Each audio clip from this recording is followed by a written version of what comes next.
I'll tell you what, going to Rise and Sarah coming in and being my role support through this process has made it so much easier.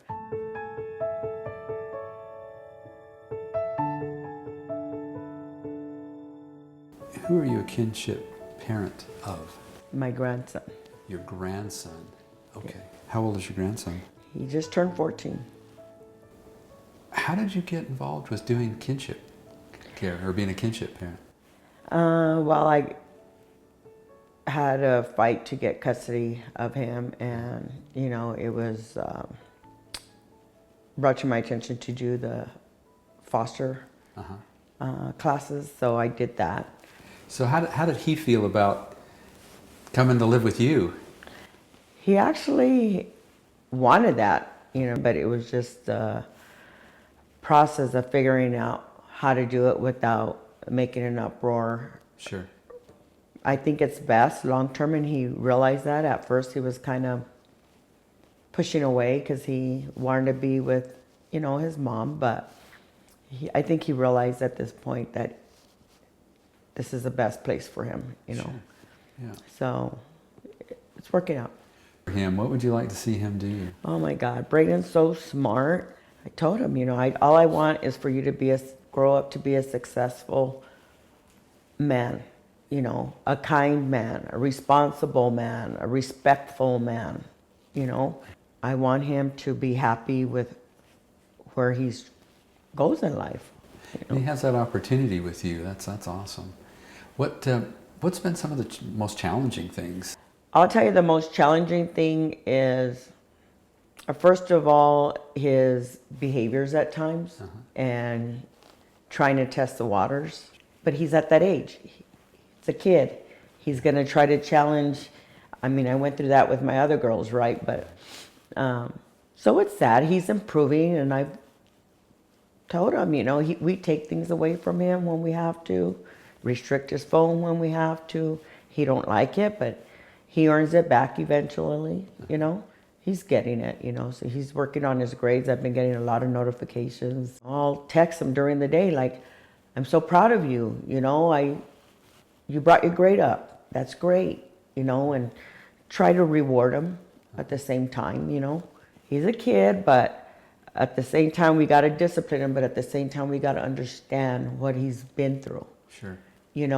And I think that's the main point that some people don't understand is he's been through a lot, more than what any child should ever have to go through. Every child wants to be with their parents. Right.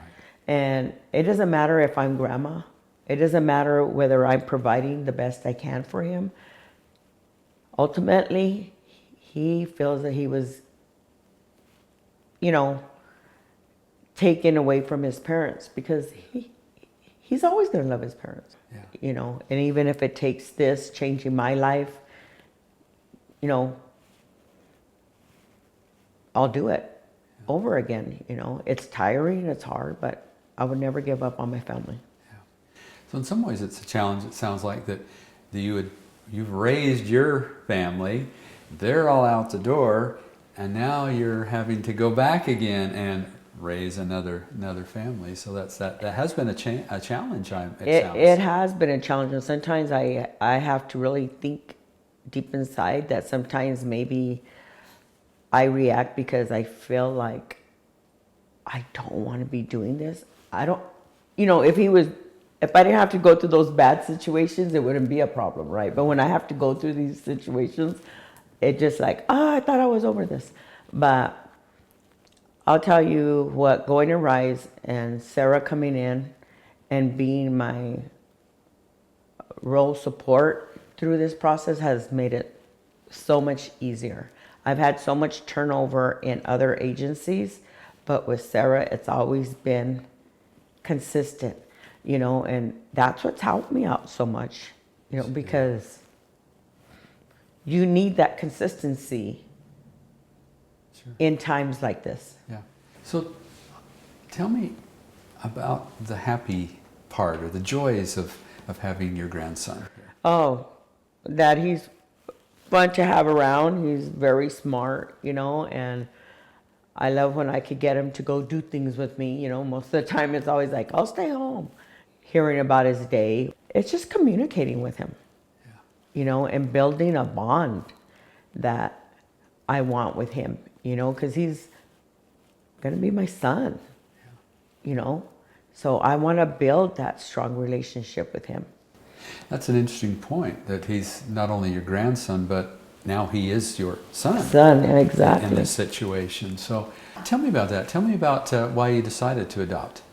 Because it's the best choice for him, you know, and ultimately I let him make that decision. From the beginning to up to then, Braden was resistant. I think he felt that adoption was going to keep his mom away. So I had to try to explain to him, that's not going to happen. In fact, you'll be able to see more of your mom. If me and her communicate to make it work, you'll be able to see more of her, you know. Ultimately, he took a visit to his mom's and came back one day and just said, I want adoption. Interesting. So how has this affected your relationship with your daughter? It's not good, you know, but ultimately you raise your kids. And when it comes between my kids and my grandkids, Sure. I have to be the voice for my grandkids.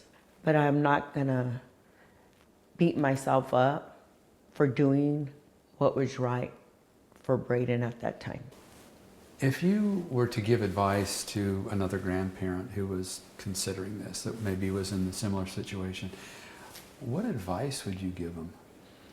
I would tell them that it would be the best thing for them to do, because where would these kids be without us? Yeah. You know, we have all the support that we need with the agencies, with RISE, you know, and I couldn't ask for a better organization to be working with, for one, but it really comes down to the end result, and the end result is the child.